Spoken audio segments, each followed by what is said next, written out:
Good morning, ladies and gentlemen. Welcome back to the Shadow and Sun Show, and welcome to your top 10 video of the week. This time we are tackling authors. I'm not going to caveat it with fictional authors, even though mine, for the most part, are fictional authors. They're real authors, but they're authors of fiction.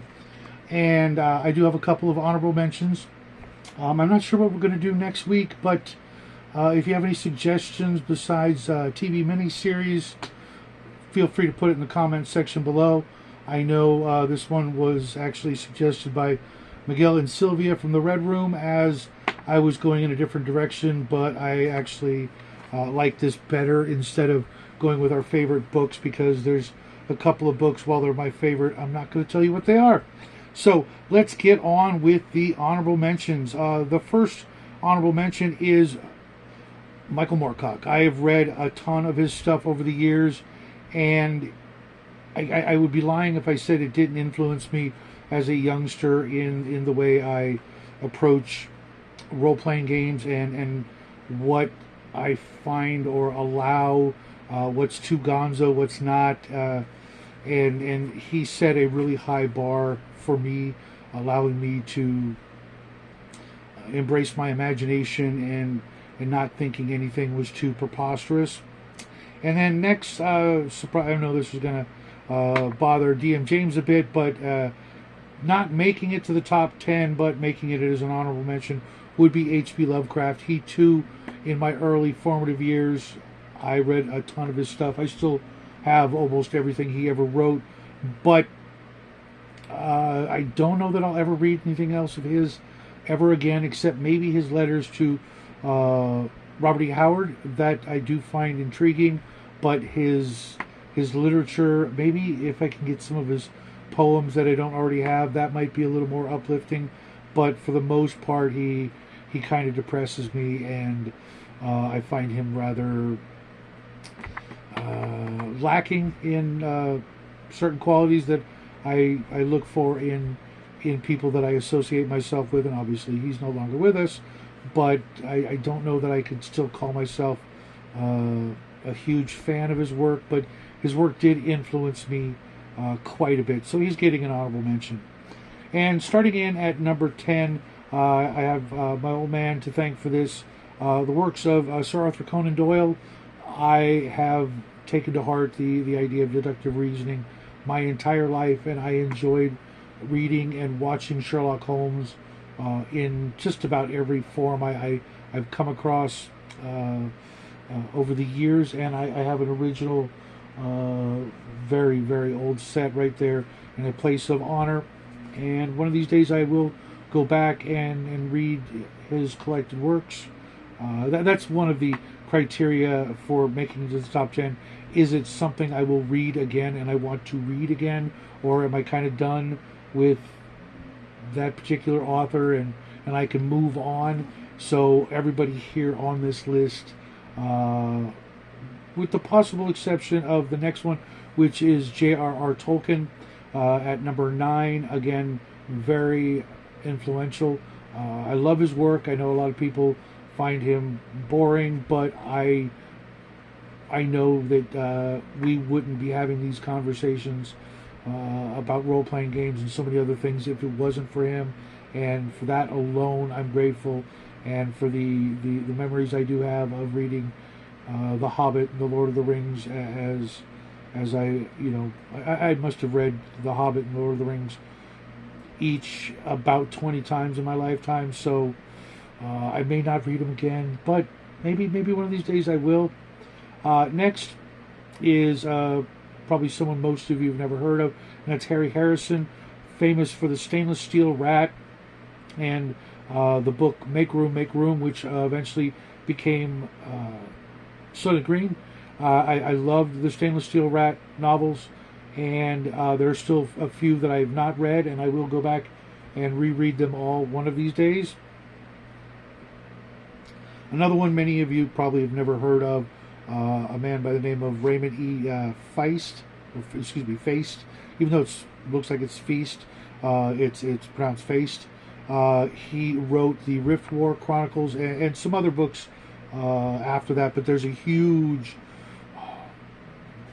series of Rift War novels, starting with Magician Apprentice, going into Magician Master.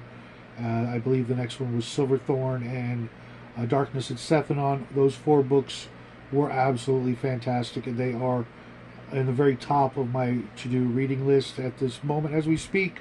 The next one, you guys have heard me talk about him, and that's Robert Adams, who's famous for not only the Horse Clan novels, which I was a huge fan of, but he either wrote, I think it was The Bastard, the TV miniseries, which might make it to the list of miniseries if I make that list.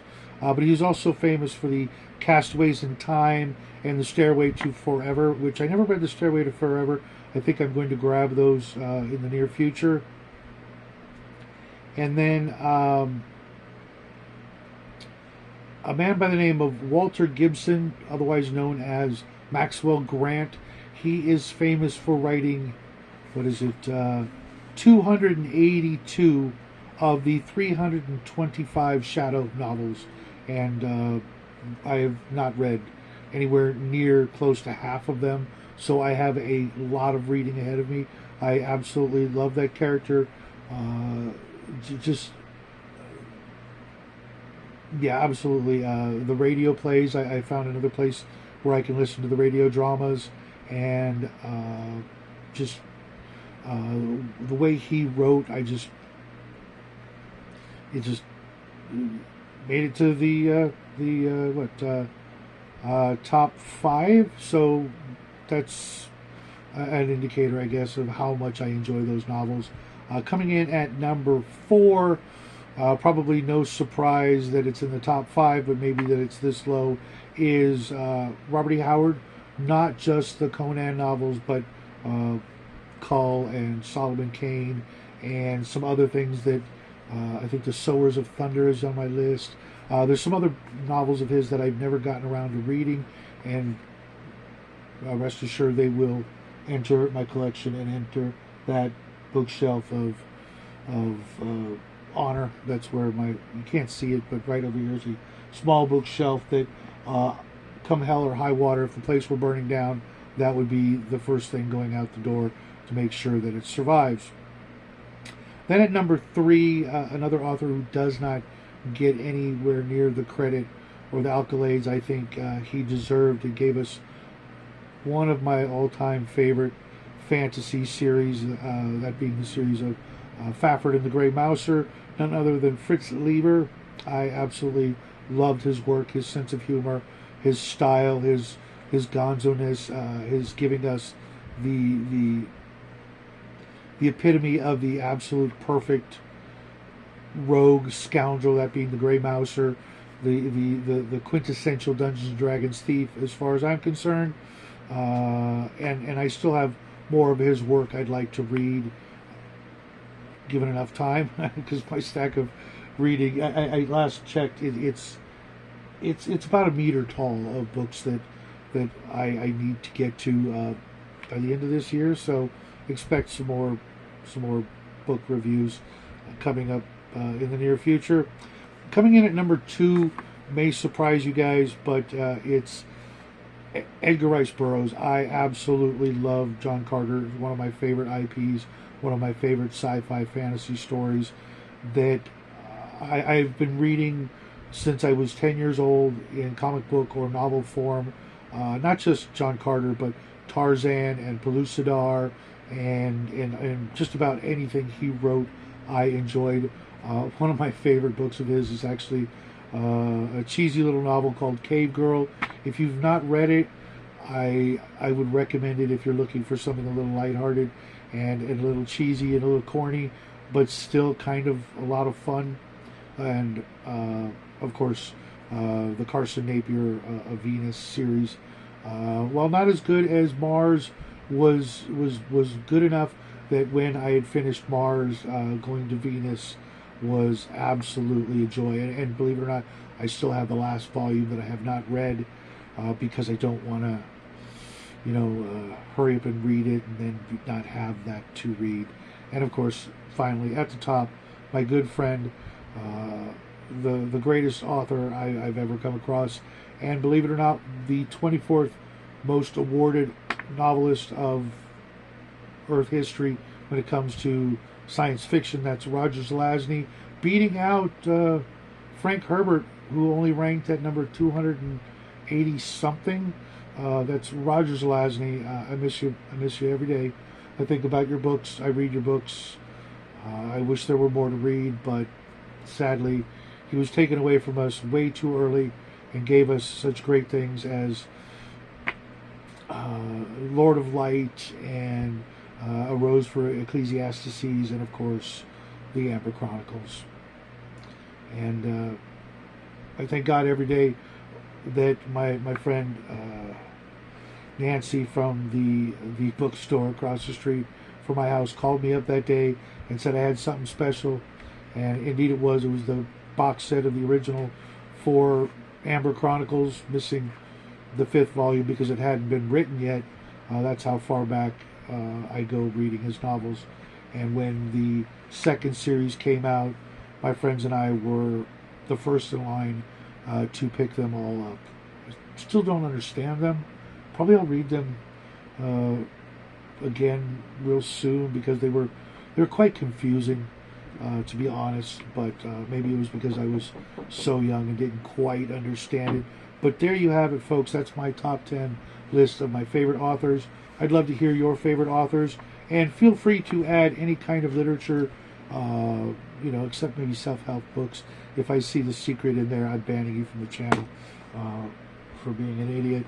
But I'd love to see what books are in your, or authors are in your top 10.